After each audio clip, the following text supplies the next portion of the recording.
உலகத்தில் நிறைய பேர் சக்ஸஸ்னால் டிசிப்ளினாக இருக்கிறது, அதிகமாக உழைக்கிறதுன்னு நினைக்கிறாங்க. அது உண்மைதான். அது அவங்கள டாப் 10% தான் கூட்டிகிட்டு போகும். ஆனால் டாப் 1%க்கு போகணுன்னா அவங்க ஃபாலோ பண்ணுற ரூல்ஸே வேறு. ஒரு காலத்தில் நான் அதிகமான குடி போதை பழக்கத்துக்கு அடிமையாக இருந்தேன். ஆனால் இப்போது 2026 பார்த்தீங்கன்னா நான் ஒரு கிளாஸ் டீ குடிக்க பயப்படுறேன்.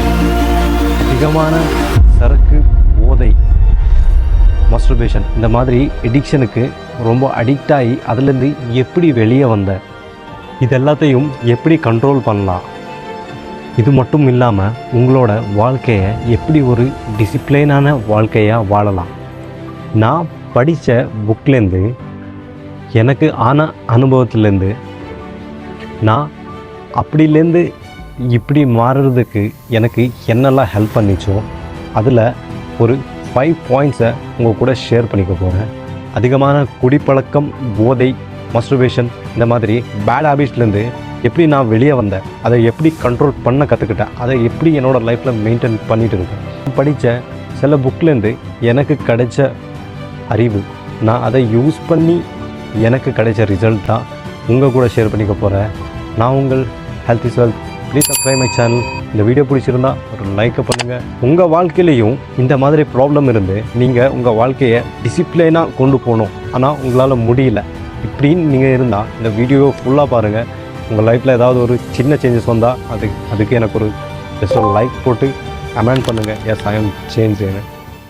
முதல் விஷயம் நீங்கள் ஏதாவது ஒரு விஷயம் புதுசாக ஸ்டார்ட் பண்ண போகிறீங்கன்னா, அதை தொடங்க போகிறீங்கன்னா அதுக்கான வேலைகளை இப்போவே ஆரம்பிக்க போகிறீங்க. அது என்ன வேணாலும் இருக்கட்டும். எக்ஸாம்பிள் சொன்னோன்னா, நாளைக்கு காலைல நடக்க போகிறேன்னு சொன்னால் அதுக்கு இருக்கிற ஷூவை இப்போவே எடுத்து வச்சுக்கோங்க. நாளைக்கு காலைல படிக்கிறேன்னு சொன்னால் அதுக்கு இருக்கிற புக்கை இப்போவே ப்ரிப்பேர் பண்ணிக்கோங்க. Start doing but take action right now. இந்த லைனை கொஞ்சம் யோசித்து பாருங்கள். நீங்கள் உங்கள் லைஃப்பில் பெரிய ஆள் ஆக தேவையில்லை. நீங்கள் உங்கள் லைஃப்பில் பெரிய ஆள் ஆக தேவையில்லை ஏதாவது ஒரு விஷயத்தை ஸ்டார்ட் பண்ணுறதுக்கு. ஆனால் நீங்கள் ஏதாவது ஒரு விஷயத்தை இன்றைக்கி ஸ்டார்ட் பண்ணால் தான் நாளைக்கு நீங்கள் பெரிய ஆளே ஆக முடியும். கொஞ்சம் யோசித்து பாருங்கள் இதை பற்றி.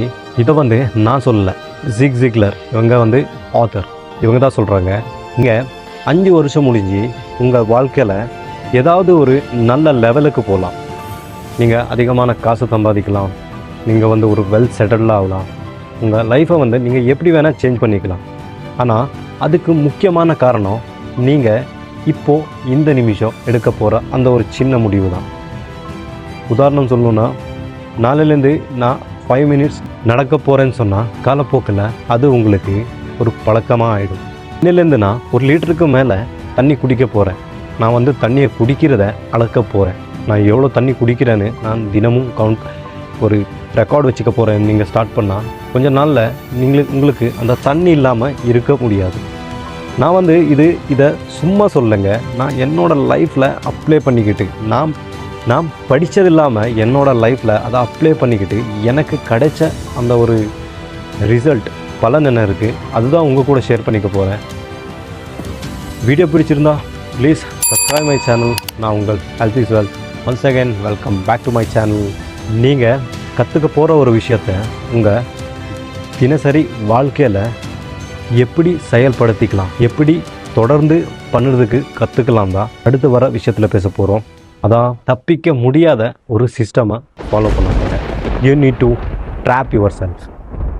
இங்கே உங்கள் மனசை ஒரு தவளையாக நினச்சிக்கோங்க. அந்த தவளையை ஒரு சின்ன பாத்திரத்தில் வச்சு நீங்கள் ஸ்டவ்வுக்கு மேலே வச்சு கேஸ் பற்ற வச்சிங்கன்னா அது இந்த தண்ணி லைட் சூடாகிற வரைக்கும் அது அந்த தண்ணிக்கு ரியாக்டே பண்ணாது. அதுவே ஒரு தவளையை நல்லா கொஞ்சம் சூடு இருக்கிற தண்ணிக்கு அப்படி தூக்கி போடுங்க, அது பட்டுன்னு ரியாக்ட் பண்ணும். அது அந்த தண்ணிலேருந்து குதிச்சிடும். நீங்கள் அது சின்ன சின்ன ப்ராப்ளமாக இருக்கும்போது அதுக்கு ரியாக்ட் பண்ண மாட்டீங்க. இங்கே இந்த மாதிரி இருக்கிற சின்ன சின்ன ப்ராப்ளம்ஸ்லேருந்து தப்பிக்கிறது நிப்பாட்டு. சின்ன சின்ன ப்ராப்ளம்லேருந்து தப்பிக்காமல் அதை ஏற்றுக்கிற ஒரு பழக்கத்தை உண்டாக்கிக்கணும். இன்றைக்கு முடியல, நாளைக்கு கொஞ்சம் அதிகமாக பண்ணுறேன். இன்றைக்கி ஒரு நாள் தான், நாளையிலேருந்து பண்ண மாட்டேன். இன்றைக்கி ரொம்ப சோர்வாக இருக்கேன், நாளிலேருந்து பார்த்துக்கலாம். இந்த மாதிரி கதையெல்லாம் வேலை செய்யாதுங்க. ஃபிக்ஸ்னா ஃபிக்ஸ் தான். இன்றைக்கி சாட்டர்டே நைட்னா நல்லா ரெஸ்ட் பண்ணுங்கள். உங்கள் அடுத்த வாரத்துக்கு இருக்கிற ஏதாவது முக்கியமான வேலைகளை எழுதி வச்சுக்கோங்க. மண்டே மார்னிங்னா உங்கள் பிரேக்ஃபாஸ்ட்டை முடிச்சுக்கோங்க. 5 மினிட்ஸ் வாக்கிங் பண்ணுங்கள். அதுலேருந்து அப்படியே உங்கள் ஒர்க்குக்கு ஷிஃப்ட் ஆகிடுங்க. ஃபோன் வந்து ஏரோப்ளைன் மூட். இப்போது உங்களுக்கு ஒரு டிஸ்ட்ராக்ஷன் இருக்காது. நீங்கள் ஆட்டோ பைலட். உங்கள் சுற்றி இருக்கிற பிளேஸை கொஞ்சம் காமாக வச்சுக்கோங்க. உங்கள் வேலையில் நீங்கள் ஈஸியாக ஃபோக்கஸ் பண்ணலாம். எப்போ நீங்கள் இதை பயிற்சி பண்ணுறீங்களோ அது உங்களுக்கு லைட்டாக பழக்கம் ஆகிறதுக்கு ஸ்டார்ட் ஆகிடுங்க. சாட்டர்டே நைட்னா உங்கள் ரெஸ்ட்டை நல்லா என்ஜாய் பண்ணுங்கள். ஆனால் மண்டே மார்னிங் நீங்கள் உங்கள் வேலைக்குள்ளே போகும்போது அதை கொஞ்சம் டீப்பாக பண்ண கற்றுக்கோங்க. உங்கள் வேலைக்குள்ளே போகும்போது கொஞ்சம் டீப்பாக போங்க. 20 மினிட்ஸ்னால் ஏதாவது வேலையை ஷிஃப்ட் பண்ணிக்கோங்க. உங்கள் முக்கியமான வேலையை முடிச்சுட்டு அப்புறமா வேறு வேலையை பார்க்கலாம். என்ன கேட்டால் நான் சொல்லுவேன், ஒரு விஷயத்தில் ஃபோக்கஸ் பண்ணுறது அது டேலண்ட் இல்லை, அது ஒரு ப்ராக்டிஸ். நம்மளால் முடியாத ஒரு விஷயத்தை பயிற்சி பண்ணுறதாங்க ஃபோக்கஸ். நம்மளால் முடியாத ஒரு விஷயத்தை பயிற்சி பண்ணுறதாங்க ஃபோக்கஸ். கவனத்தை பயிற்சி பண்ணுங்கள். Focus the practice. when you practice those things again and again and again, then you become a good out of it. உங்களால் முடியாத ஒரு விஷயத்தை நீங்கள் மீண்டும் மீண்டும் மீண்டும் மீண்டும் செய்யும்போது தான் அதில் நீங்கள் கொஞ்சம் நல்லா வர்றதுக்கு ஸ்டார்ட் ஆவீங்க. அதுக்கு தான் சொல்கிறேன், focus the practice, practice the focus. கவனத்தை பயிற்சி பண்ணுங்கள். நீங்கள் ஒரு நாளைக்கு 30,000 50,000 வார்த்தைகளை உங்களுக்குள்ளே பேசிக்கிறீங்க. பேசக்கூடிய வார்த்தைகளை நீங்கள் கொஞ்சம் உத்து பார்த்து அது என்ன சொல்லுதுன்னு எப்போவாது கேட்டிருக்கீங்களா? இப்படி பேசக்கூடிய வார்த்தைகளை நீங்கள் அதை கொஞ்சம் சேஞ்ச் பண்ணால் அது உங்கள் லைஃப்பை சேஞ்ச் பண்ணணும்னு சொன்னால் நீங்கள் நம்புவீங்களா? இப்படி பேசக்கூடிய வார்த்தைகளை நீங்கள் கொஞ்சம் யோசித்து அதை சேஞ்ச் பண்ணால் அது உங்கள் வாழ்க்கையே மாற்றும்னு சொன்னால் நம்புவீங்களா? நீங்கள் உங்களுக்குள்ளே உங்கள் சப்கான்ஷியஸ் மைண்ட்குள்ளே எப்படி பேசிக்கிறீங்களோ அப்படி தாங்க உங்கள் லைஃப் உருவாகுது. நான் கொஞ்சம் ஃபிட்டாக இருக்கேன், ஆனால் கொஞ்சம் கொஞ்சம் கொஞ்சம் ஷார்ட்டாக இருக்கேன். சாரி, நான் நினைக்கிறேன் நான் இப்படி கொஞ்சம் ஷார்ட்டாக இருக்கிறதுனால தான் எல்லோரும் என்னை சுற்றி என்னை ஜட்ஜ் பண்ணுறாங்க, என்னை ஒரு மாதிரியாக பார்க்குறாங்க. எனக்கு அவங்க முன்னாடி போய் நிற்க ஒரு மாதிரி ஷையாக ஃபீல் ஆகும். அப்போ தான் இன்ஸ்டாவில் நான் இவரை பற்றி கேள்விப்படுறேன். நான் ஜஸ்ட் ஒரு ரீல்ஸில் பார்த்தேன். மேக்ஸ்வெல் மால்ட்ஸ் இவங்க ஒரு பிளாஸ்டிக் சர்ஜன். இவங்க சொல்கிறாங்க, நீங்கள் உங்களை பற்றி என்ன நினைக்கிறீங்களோ அப்படி தான் உங்கள் சுற்றி இருக்கிறவங்க உங்களை பார்ப்பாங்க. மேக்ஸ்வெல் மால்ட்ஸ் இவங்க பண்ண அதிகபட்சமான பிளாஸ்டிக் சர்ஜரி ரொம்ப கிளியராக வந்திருக்குங்க. ஆனால் அந்த பேஷண்ட் ஸ்டில் அவங்க மனசுக்குள்ளே நான் அப்படி தான் இருக்கேன், நான் கொஞ்சம் சுமாராக தான் இருக்கேன், நான் சேஞ்ச் ஆகலன்னு உள்ளேயே ஃபீல் பண்ண ஸ்டார்ட் பண்ணாங்க. ஒரு நார்மலாக அழகாக இருக்கிற பொண்ணு அவள் ஒரு பிளாஸ்டிக் சர்ஜரி பண்ணிக்கிறான். கொஞ்சம் அதிகமான காசை செலவு பண்ணி ஒரு பிளாஸ்டிக் சர்ஜரி பண்ணிக்கிறான். அந்த சர்ஜரியும் கிளியர் கட்டாக 100% கிளியராக முடியுதுங்க. And she is looking amazing.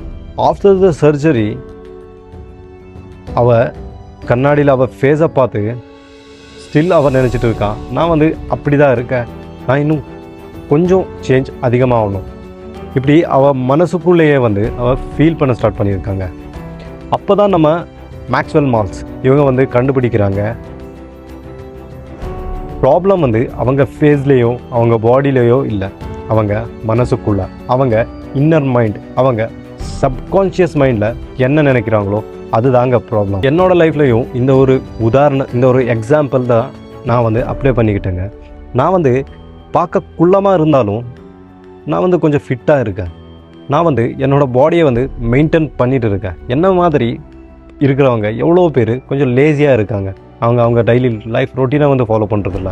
நான் இதெல்லாம் கேர் பண்ணாமல் நான் என்னோட மனசுக்குள்ளே நான் ஷார்ட்டாக இருக்கேன், நான் வந்து அவ்வளோவா பார்க்க லுக் இல்லை அப்படி நினச்சா அது எனக்கு தாங்க வந்து சைடு எஃபெக்ட். நீங்கள் உங்களோட லைஃப்லையும் இதை அப்ளை பண்ணிக்கலாம். என்னோடது வந்து ஹைட் ப்ராப்ளம் இல்லை, நான் எனக்குள்ளே அப்படி நினச்சது தாங்க ப்ராப்ளம். என்னோட சப்கான்ஷியஸ் மைண்டில் நான் பேசிக்கிட்டு தாங்க ரொம்ப தப்பு. உங்கள் சப்கான்ஷியஸ் மைண்டுக்குள்ளே நீங்கள் உங்களுக்குள்ளேயே பேசிக்கும் போது நான் வந்து ஃபேட்டாக இருக்கேன், நான் வந்து ஷார்ட்டாக இருக்கேன், நான் வந்து கொஞ்சம் ஹைட் அதிகமாக இருக்கேன், நான் வந்து ஸ்லிம்மாக இருக்கேன், நான் வந்து ஒல்லியாக இருக்கேன், எனக்கு வந்து இங்கிலீஷ் பேச தெரியாது, இப்படியெல்லாம் நினைக்காம அதில் ஒரு சின்ன சேஞ்சஸை வந்து கொண்டு வாங்க. என்னென்னா, நான் ஒல்லியாக இருந்தாலும் கொஞ்சம் ஹைட்டாக இருக்கேன், பார்க்குறதுக்கு லுக்காக இருக்கேன்னு உள்ளே நினச்சி, நான் கொஞ்சம் ஃபேட்டாக இருந்தாலும் பார்க்குறதுக்கு கொஞ்சம் ப்ராடாக இருக்கேன், என்னோடய செஸ்ட் வந்து கொஞ்சம் பெருசாக, நான் பார்க்குறதுக்கு கொஞ்சம் க்ளீனாக தெரிகிறேன்னு உங்கள் மனசுக்குள்ளே நினச்சிக்கோங்க. எனக்கு இங்கிலீஷ் பேச தெரியணுனாலும் நான் இங்கிலீஷை ஈஸியாக வந்து கற்றுப்பேன்னு உங்கள் மனசுக்குள்ளே நினச்சிக்கோங்க. நீங்கள் உங்கள் உள் மனசுக்குள்ளே உங்கள் சப்கான்ஷியஸ் மைண்ட்குள்ளே பேசும்போது அது உங்கள் கூட என்ன பேசுது அதை கொஞ்சம் உத்து பாருங்கள். இப்படி உங்களை நீங்களே கட்டுப்படுத்திக்கிற ஒரு விஷயத்தை, ஒரு ப்ராக்டிஸை ஒரு நாளில் வந்து பண்ண முடியாதுங்க. இதுக்கு ஒரு முக்கியமான ஒரு விஷயம் தேவை. அதான் நான் 4ஆவதாக சொல்ல போகிற விஷயம், த பிளான். ஒரு பிளானை வந்து எல்லாரும் எழுத முடியுங்க, எல்லாரும் ஒரு பிளானை போட முடியும். ஆனால் அதை 2 வாரத்துக்கு மேலே இல்லைன்னா 1 மாதத்துக்கு மேலே அதை வந்து ஃபாலோ பண்ணுறது, அதை வந்து தொடர்ந்து போகிறது ரொம்ப கஷ்டமான ஒரு விஷயம். இப்படியே நீங்கள் ஒரு 2 மாதத்துக்கு மேலே அந்த ஒரு விஷயத்தை தொடர்ந்து போகிறீங்கன்னா அதில் கிடைக்கிற ஒரு சந்தோஷம் உங்களுக்கு வேறு எதுலேயும் கிடைக்காதுன்னு நான் சொல்கிறேன். உதாரணம் எக்ஸாம்பிள் சொல்லணுன்னா, நம்ம பசங்க ஜிம்முக்கு போகிறாங்க. அவங்க 1 மாதத்துலேயோ இல்லைன்னா 2 மாதத்தில் இல்லைன்னா அதிகமாக போனால் 3 மாதத்தில் பாடியில் க்ரோத் இல்லைன்னு சொல்லிட்டு ஜிம்மை விட்டுடுவாங்க. இந்த ஜிம்மை விடுறதுக்குன்னு கொஞ்சம் ரீசன்ஸை வச்சுருப்பாங்கங்க.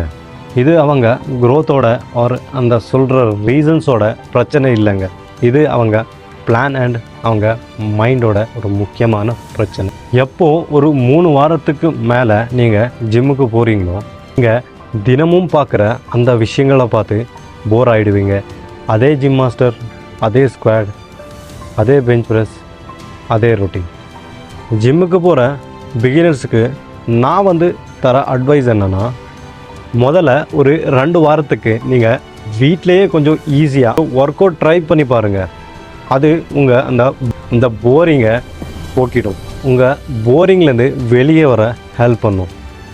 பிளான் பண்ணுறீங்கன்னா ஒரு மாதத்துக்கு பிளான் பண்ணாமல் ஜஸ்ட் வந்து 1 வாரத்துக்கு வந்து பிளான் பண்ணிக்கோங்க. இது நீங்கள் ஈஸியாக அந்த ஒர்க்கில் ஃபோக்கஸ் பண்ண ஹெல்ப் பண்ணுங்க. ஏதாவது ஒரு புதுசாக ஒரு விஷயத்தை ஸ்டார்ட் பண்ணுறதுக்கு முன்னாடி கொஞ்சம் அதில் டைம் ஸ்பெண்ட் பண்ணி பாருங்கள். இது உங்களுக்கு அதில் சீக்கிரமாக ரிசல்ட் பார்க்க ஹெல்ப் பண்ணும். அதில் நீங்கள் கொஞ்சம் சீக்கிரமாக பலத்தை பார்க்கலாம். ஒரு கசப்பான உண்மை என்னென்னா, உங்கள் கனவுக்காக, உங்கள் இலக்குக்காக நீங்கள் உழைக்கலைன்னா அது ஒரு கனவு தாங்க. நீங்கள் உங்கள் கனவுக்காக உழைக்கலைன்னா அது ஒரு கனவு தாங்க. A dream without a action is just a dream. உங்கள் வாழ்க்கையில் என்ன நினச்சாலும் செஞ்சு முடிக்கிற, ஏதாவது ஒரு சாதனை அடையிறதுக்கான ஒரு கீ, ஏதாவது ஒரு மேஜிக், ஏதாவது ஒரு தந்திரம், ஏதாவது ஒரு செயல் இருக்கான்னு கொஞ்சம் பேர் மார்க் மெல்சன், இவங்க வந்து ஆத்தர், செல்ஃப் ஹெல்ப் ஆத்தர், இவங்கக்கிட்ட கேட்டு பார்க்குறாங்க. இவங்க சொல்கிறாங்க, நானும் இப்படி தான் நினச்சேன், சக்ஸஸுக்குன்னு ஏதாவது ஒரு கீ இருக்கும், சக்ஸஸுக்குன்னு ஏதாவது ஒரு ஸ்ட்ராட்டஜி இல்லைனா ஏதாவது ஒரு மேஜிக் ஏதாவது இருக்குன்னு நினச்சேன். ஆனால் எனக்கு வயசாக தான் தெரிஞ்சுது, சக்ஸஸுக்குன்னு ஒரு கீ இல்லைனா ஒரு ஸ்ட்ராட்டஜி இல்லைனா ஒரு மேஜிக் இப்படி ஒன்றுமே இல்லை. நீங்கள் வந்து ஒரு போர்டமை என்ஜாய் பண்ணணும்னு சொல்கிறாங்க. நீங்கள் வந்து ஒரு போரிங்கான விஷயத்தை திரும்ப திரும்ப பண்ணுற எபிலிட்டியை வந்து வளர்த்துக்கணும்னு சொல்கிறாங்க. எக்ஸாம்பிள் சொல்லணுன்னா, உதாரணம் சொல்லணுன்னா, ஃபிட்டாக இருக்கணுமா, தினமும் போரிங்கான கொஞ்சம் ஹெல்த்தி ஃபுட்ஸை வந்து சாப்பிட வேண்டியிருக்கும். தினமும் போர் அடிக்கிற அதே ஒர்க் அவுட்ஸை வந்து பண்ண வேண்டியிருக்கும். ஏதாவது பிஸ்னஸில் ஏதாவது ஒரு ஃபீல்டில் நீங்கள் வந்து சக்ஸஸ் அடையணுமா, தினமும் போர் அடித்தாலும் அந்த பிஸ்னஸை பற்றி கொஞ்சம் கொஞ்சமாக படிக்க வேண்டியிருக்கும். தினமும் அதில் நீங்கள் உங்களை செயல்படுத்திக்க வேண்டியிருக்கும். இப்படி ஒரு போரிங்கான விஷயத்தை தினமும் மீண்டும் மீண்டும் செய்கிற ஒரு எபிலிட்டியை வளர்த்துக்கணும். அதுதான் சக்ஸஸுக்கான ஒரு கீன்னு அவங்க சொல்கிறாங்க. இந்த மாதிரி போரிங்கான விஷயத்த எப்படி உங்கள் லைஃப்பில் ஒரு செய்யும் செயலாக மாற்றலாம், எப்படி நீங்கள் டெய்லி ரொட்டீனுக்கு ஆட் பண்ணிக்கலாம் தான் நம்ம 5வது விஷயத்தில் பேச போகிறோம். அதான் த ப்ராசஸ். செய்யும் செயல் ஒரு ப்ராசஸ்னால் அதை நீங்கள் ஒரு டைமாக பார்க்கலாங்க. டைம் செட் பண்ணிக்கிட்டு உங்கள் வேலையை முடிக்க ட்ரை பண்ணுங்கள். லைக் ரன்னிங், ஸ்போர்ட்ஸ், ஏதாவது படிக்கிறது, ஏதாவது உங்கள் பர்சனல் வேலையை இப்படி டைம் செட் பண்ணிக்கிட்டு முடிக்க ட்ரை பண்ணுங்கள். அந்த வேலை முடியலன்னா 10 மினிட்ஸ் எக்ஸ்ட்ரா டைம் எடுத்துகிட்டு அந்த வேலையை முடிச்சுட்டு அதுலேருந்து வெளியே வாங்க. ஒரு விஷயத்தில் உங்களை செயல்படுத்திக்கும் போது, நீங்கள் ஒரு விஷயத்தில் ஃபோக்கஸ் பண்ணி அதை பண்ண ட்ரை பண்ணும்போது உங்கள் கவனம் வேறு இடத்துக்கு நீங்கள் ஒரு டிஸ்ட்ராக்ஷன் ஆகுறீங்கன்னு சொன்னால் டிஸ்ட்ராக்ஷன் அந்த ஒரு கவலையாக ஃபீல் பண்ணுறதுக்கு ஸ்டார்ட் பண்ணிக்கோங்க. எப்போ நீங்கள் ஒரு வேலையில் ஃபோக்கஸ் பண்ணணுமோ, எப்போ நீங்கள் அந்த வேலையில் உங்களை தொடர வச்சுக்கணுமோ, அப்போது நீங்கள் சில நேரத்தில் கவனச்சிதறல் என்ன டிஸ்ட்ராக்ஷன் சொல்லுவாங்களோ அதை ஆகிடுவீங்க. எப்போ நீங்கள் இந்த டிஸ்ட்ராக்ஷன் ஆகுறீங்களோ அப்போது நீங்கள் அந்த டிஸ்ட்ராக்ஷனை அந்த கவனத்திரிச்சலை ஒரு சோகமாக ஒரு கவலையாக பார்க்க கற்றுக்கோங்க. நான் சுகர் சாப்பிட மாட்டேன்னு சொல்லிவிட்டு அன்றைக்கி சுகர் சாப்பிட்டீங்கன்னா அந்த சுகரை கொஞ்சம் அதிகமாக சாப்பிடுங்க. ஏதாவது கேக், ஏதாவது சுகர் ஐட்டம் சாப்பிட்றீங்கன்னு சொன்னால் அந்த சுகரை கொஞ்சம் அதிகமாக சாப்பிடுங்க. எப்போ நான் டைம் வேஸ்ட் பண்ண மாட்டேன், நான் படிக்க தான் போகிறேன்னு சொல்லி படிக்க போகும்போது உங்கள் கவனம் கொஞ்சம் சிதறி நீங்கள் ஒரு மூவி பார்க்க போயிடுவீங்க. அந்த மூவியை ஒரு நாள் மொத்தமாக பாருங்கள். இப்படி நான் பண்ணிகிட்டு இருந்தது என்ன கொஞ்சம் கொஞ்சமாக ஒரு விஷயத்தில் என்ன சிந்திக்க விட்டுச்சு. என்னன்னு சொன்னால், நான் ஒரு நாள் ஃபுல்லாக மூவி பார்த்தேன், எனக்கு என்ன கிடைச்சிச்சு? நான் ஸ்மோக் பண்ணி ஒரு 5 மினிட்ஸ்க்கு மேலே எனக்கு என்ன கிடைக்க போகுது? இப்படி உங்கள் கவனம் தெரிச்சலை, உங்கள் டிஸ்ட்ராக்ஷனை ஒரு வருத்தமாக பார்க்க ட்ரை பண்ணுங்கள். 1 மாதத்துக்கு மேலே நீங்கள் உங்களுக்குள்ள ஒரு சின்ன சேஞ்சஸை ஃபீல் பண்ணுவீங்க. தினமும் சுகர் தொட மாட்டேன், சுகர் சாப்பிட மாட்டேன்னு கொஞ்சம் கொஞ்சம் சுகர் சாப்பிட்டு இருந்த நீங்கள் இப்போது 2 வாரத்துக்கு ஒரு வாட்டி சுகர் சாப்பிடுவீங்க. தினமும் டைம் வேஸ்ட் பண்ண மாட்டேன்னு தினமும் இன்ஸ்டாவில் ஃபுல்லாக ஸ்க்ரீன் ஸ்க்ரோல் பண்ணிட்டு இருந்த நீங்கள் இப்போது 2 வீக்ஸுக்கு ஒரு வாட்டி, 2 வாரத்துக்கு ஒரு வாட்டி தான் மூவியை பார்ப்பீங்க. உங்கள் கவனச்சிதறல், உங்கள் டிஸ்ட்ராக்ஷனை நீங்கள் ஒரு எதிரியாக பார்க்காம அதை ஒரு ஃப்ரெண்டாக பாருங்கள். அதுக்கும் வீக்லி 1 டே மொத்தமாக கொடுங்க. அதுக்கும் 2 நாளை கொடுங்க. ஆனால் 2 நாளுக்கு மேலே அது ரொம்ப தப்பு. டிஸ்ட்ராக்ஷனை எழுதி வச்சுக்கோங்க. நான் எப்போ என்ன பண்ணுவேன்னு சொல்லி என்ன பண்ணேன், நான் எப்போ என்ன பண்ண மாட்டேன்னு சொல்லி என்ன பண்ணேன். இந்த மாதிரி பயிற்சி 2 நாளில் நடக்காது. உங்கள் லைஃப்பில் இதை தினமும் பயிற்சி பண்ண ஸ்டார்ட் பண்ணுங்கள். உங்கள் டிஸ்ட்ராக்ஷன்லேருந்து, உங்கள் கவனச்சிதறலேருந்து வெளியே வாங்க. நான் இப்போ சொல்லி தந்த 5 ரூல்ஸை 2 நாளில் ஃபாலோ பண்ணேன்னு சொல்லிவிட்டு சும்மா மறுபடியும் டிஸ்ட்ராக்ஷன் ஆகாதீங்க. இது என்னோட எதிர்காலத்தை அப்படி இருந்தேன்னா இப்படி ஆகிறதுக்கு எனக்கு ஹெல்ப் பண்ணிச்சு. இதை ஒரே ராத்திரியில் பயிற்சி பண்ணிக்காதீங்க. தினமும் 2 லைனாக நான் என்ன சொல்லியிருக்கேன்னு ஒத்து பார்த்து அதை கற்றுக்க ஸ்டார்ட் பண்ணுங்கள். இது உங்கள் எதிர்காலத்தை மாற்றுறதுக்கு ரொம்ப ஹெல்ப்ஃபுல்லாக இருக்கும்.